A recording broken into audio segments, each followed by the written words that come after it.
Hello, and welcome to Real Gear Talks. Today I'm going to be taking a look at the #1 brand that people who know watches, or better said, people who think they know watches, like to hate on.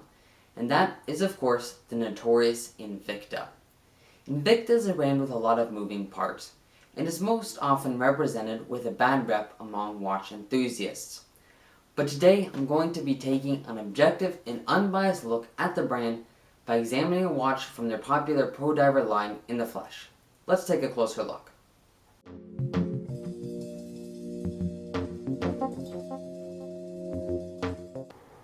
I'm going to start off this review by giving a very brief overview of the Invicta watch group. The Invicta watch group was founded in 1837 by Raphael Picard in Switzerland. It was operated and owned by this Picard family until the quartz crisis in the 1970s, where the company essentially went to trash.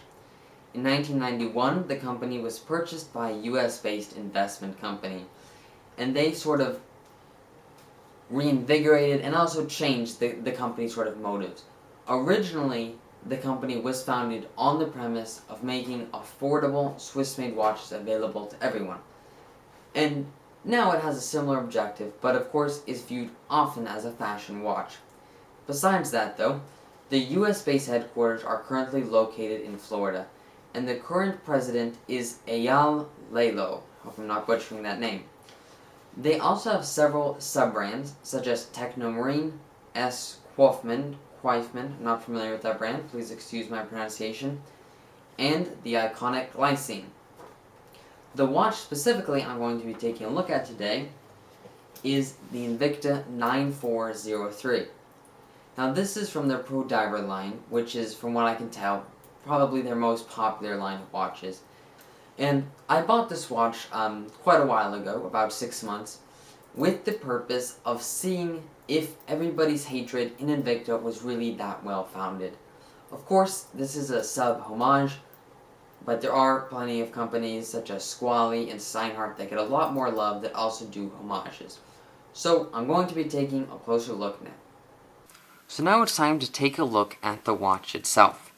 This is the Invicta Pro Diver reference number 9403. I purchased this on Amazon for less than $90, and it still retails on Amazon for less than $90. You can also purchase them at other gray market dealers, but Amazon works well for me. So I'm going to quickly cover the basic specifications of the watch. This is a Japanese automatic.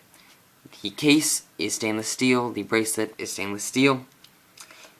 The crystal is a mineral crystal. Obviously you're not going to get a sapphire crystal at this price point. The crown is screw down. It has 200 meter water resistance. It is loomed. Now the loom is fairly weak. It does the job. It holds a charge fairly decently. I can read the time during the night, but it is fairly weak, so I'm not even going to include a loom shot because it is really hard to see. There is here a loom pip on the bezel, but it is nothing compared to a Seiko Monster or something like that. The bezel is 120 click, and the insert is ion plated, which scratches fairly easily, so that is a bit of a con, and you do have to be careful of the bezel. There's a date aperture here at the 3 o'clock, and there is obviously a cyclops. It is worth pointing out that the magnification of the cyclops is not very great. You can see it does definitely do the job, and you can read the date fairly easily, but it's nothing like on a real Submariner, and it just doesn't magnify the date that much. So now the dimensions. These dimensions are according to my own measurements, and there are sometimes some misleading specifications out there on Amazon. The case size is 40 millimeters, the lug width is 20 millimeters, the lug to lug is 47 millimeters, and the thickness is 14 millimeters. So the overall dimensions of the watch are fairly classic size, obviously, which emulates the real Submariner, and that is nice that they have kept that traditional size, because it makes the watch fairly comfortable to wear and also versatile. Now it is a bit of a thicker watch, and if you put the watch on a nadir or something like that, it really does get quite thick. But like this, and due to the fact that it has a nice curvature of the lugs, it is fairly still comfortable to wear. Most surfaces are polished, as you can see. The sides here, the crown, the bezel, they are all polished. Also the case back here is polished. There are some sections here on top of the lugs that are brushed, and obviously you can see here that the bracelet here is brushed with polished center links, but I will cover that later when I talk about the bracelet. Now there is a transparent case back on this watch, and that is a bit of a controversy because it's a dive watch. It should be a tool watch, and I totally understand that. And from that perspective, it doesn't make sense to have a transparent case back on a dive watch that should really, in essence, be a tool watch. At the same time, though, this is not like a super serious tooly dive watch. And this might be the first watch for people getting into mechanical watches, and from that perspective, it is nice, interesting, and also intriguing to be able to see the movement. And that can definitely help kindle the interest in mechanical watches. So I can understand that. And it is fun to see the movement of your watch. You know, the rotor, the oscillator, things like that. And it can also, you can learn a fair bit about mechanical watches just by looking here in the case back. The bezel is 120 click, and it is sometimes a bit hard to grip. And that is due largely to the scalloped bevels here, sort of like on a Seamaster. Now there are some variants that have a coinage bezel like on a sub, and I would assume that those are easier to grip, because this here definitely, depending on the conditions also, it can be tricky to get a good grip. That being said though, it does the job, and there's fairly little bezel play. I mean, there's definitely a little bit, but not too bad really, and it does line up well.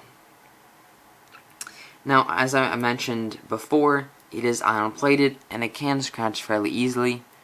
You can see right about here, if my camera will focus, there is a little scratch here, and that scratch occurred very easily, so you do have to be a bit weary of the bezel.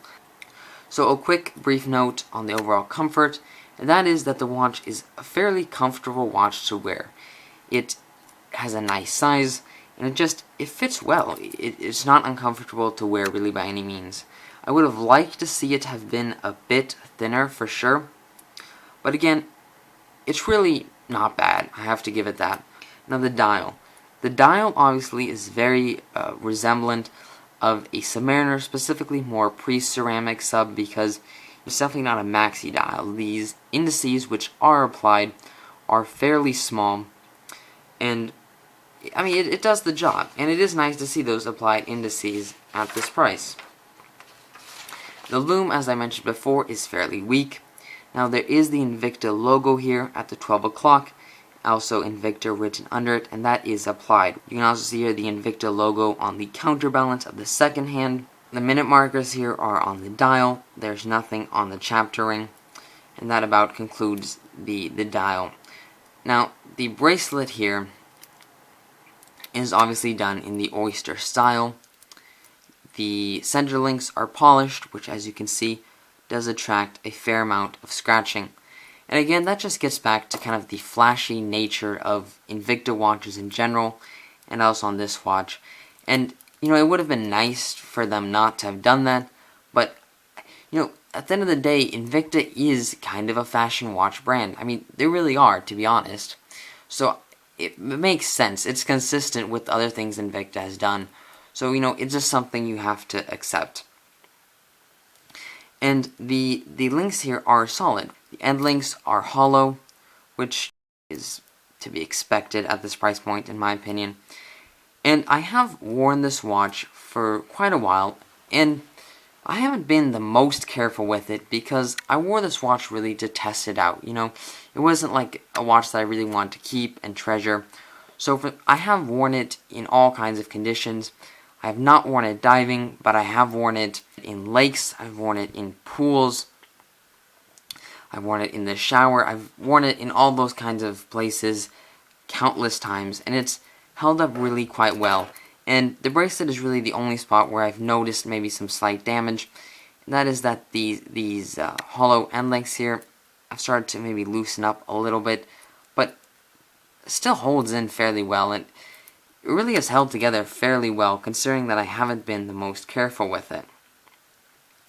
Also worth pointing out that the bracelet tapers, adding to the overall comfort of the watch, and it is held together by pins, which again is to be expected at this price point. Now the clasp here is a very standard fold over clasp, just held in there by friction. There's no push button deployment. There's a safety clasp here, signed Invicta there, and although it is very standard, it does do the job, and it holds the watch in place. I've never had any issues with it opening up, so you're not going to get, a glide lock clasp under $90. It's to be expected, and it does the job fine, so it's not a big issue, although it does feel maybe a bit tinny.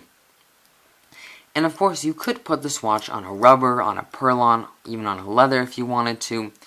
As I mentioned before, I have put this watch on a NATO, and that does definitely make the watch quite thick. And you definitely can put this watch on NATO, but I wouldn't exactly recommend that. So now it's time to talk about the movement. The movement here is the Seiko NH35A. This is of course a fully automatic movement, 24 joules, beats at 21,600 bph, has a 41-hour power reserve, bidirectional winding of course, and what I am happy to see is that it is a hacking and hand-windable movement. And that is nice to see, because if you would buy something like a Seiko 5 or something along those lines that would compare price-wise, especially for instance like a Seiko SKX, you're not going to be getting that hand winding and those hacking capabilities, which I really do appreciate in this watch. Now it is a Japanese movement of course, but it is assembled in Malaysia. Last time I measured it, it was running at negative 5.1 seconds per day, and I've really had no issues whatsoever with the movement. It's all been running fairly well. You can see here that the rotor has been signed. It says Invicta Watch Group and just some basic things such as 24 joules in this kind of bright yellow. And although it is a very bland and just standard rotor, it is nice to see that they went to the trouble to put a custom rotor on. It does the job. What more can I say? There is, besides that, very little decoration, if any, of the movement. But again, these are all things to be expected on an automatic watch under $90. So really the highlight for me is that you're getting a Japanese automatic that is hand winding and also hackable for under $90. I can't really emphasize that point enough, and that's really why I think this watch may not deserve the bad rep that it gets as much as it does get, for lack of a better way to put that. So the last things I wanted to cover here are just my overall thoughts on this watch, and I really have 2 points that I want to kind of discuss for a second. That is that this watch, although it is a dive watch, places an emphasis more on being flashy than on being a truly functional dive watch. And that does bother me, because for me a dive watch is a tool watch, and that's really what it should be striving for. And of course this Invicta watch and the whole Invicta brand focuses more on flashy characteristics, such as the signing here on the case, such as the polished center links. And that is something that if you buy this watch, you're just going to have to get over it, basically, and deal with the fact that it is, at the end of the day, an Invicta. And all that being said, it still does the job. And it is worth pointing out that a lot of Invicta's other watches are much worse at that. There will be things such as fake screw-down pushers, or they'll have complications that just don't make sense, or they'll put on bezels on different watches that just don't make any sense whatsoever, or even sometimes they'll have on some of their divers bezels that are meant to look like they'd be unidirectional, but in fact are just stationary bezels, and those things all really bother me. And I can say nicely that those things aren't present on this watch as much. The one thing is that this, of course, is a bi-color 60-minute count-up bezel. And why would you have a bicolor 60-minute count-up bezel? Well, the answer is, as far as my knowledge goes, if anybody knows differently, please say so in the comments, but as far as I'm concerned, that's just an aesthetic thing. This obviously is not a GMT watch, and it really makes no sense to have a bicolor bezel. There are, of course, versions of this watch that have just a black insert, and you can definitely get those too. The other point I briefly want to touch up on is the fact that this watch has some small nuances that make it not a 100% Submariner homage, such as the minute markers here on the bezel insert that go all the way around, such as the counterbalance, and the scallop bevels, which of course are taken from a Seamaster, but still, it makes the point that they're not doing a flat-out 100% replica and just putting their name on the dial. There are some small differences, and I can definitely appreciate that. Although there are other Pro Diver models that are pretty much 100% replicas, just with the Invicta name on the dial. Of course, they still have the Invicta signing here and all of that, but they have, you know, the coin edge bezel. They do not have the dots here on the bezel insert. I'll put a photo up for you guys to see how that looks. I'd like to finish up today's review by driving home two main points. The first is that, despite the negative connotations of the watch, despite that it is a homage watch, and despite all of that, I believe that the Invicta Pro Diver is not a bad value for the money. Now, the flip side to that is that I really don't like homage watches. And there's a lot of gray area using that term homage watches, such as things like, what's exactly the difference between homage and replica versus just taking some design elements from a more iconic or famous watch and then incorporating them into a more affordable design? You know, where do you draw the line? All of these, or what about, you know, taking, making homages of watches that aren't in production anymore? All of that stuff. The point is simply that I don't like homage watches. I don't like what they stand for. I don't like what they represent. I feel that their character is fake. It's made up, and I don't care for that. But of course, I didn't buy this watch for me. I bought it to test out what everybody was saying about Invicta, and if it was really true, and if it had some weight. So, at the end of the day, my point is this.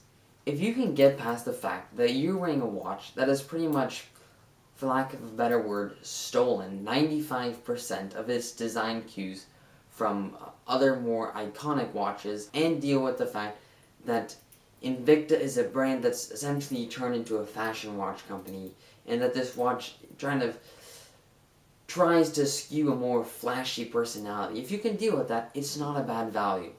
I also want to briefly touch on the competition for this watch. What other automatic dive watches can be had for about $100?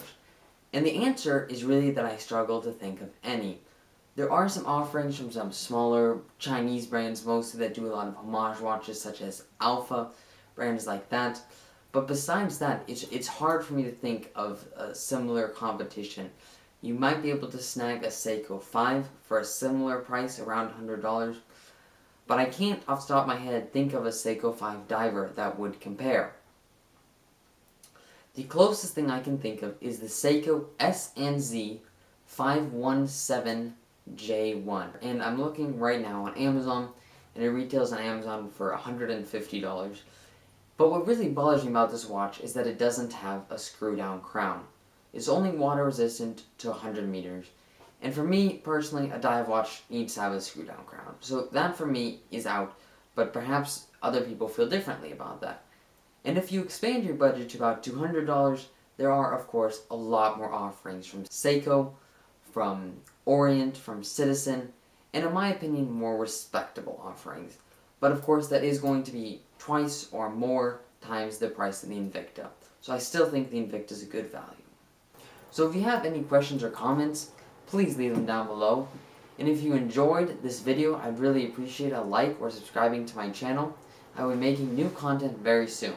Thanks so much for watching, and stay tuned.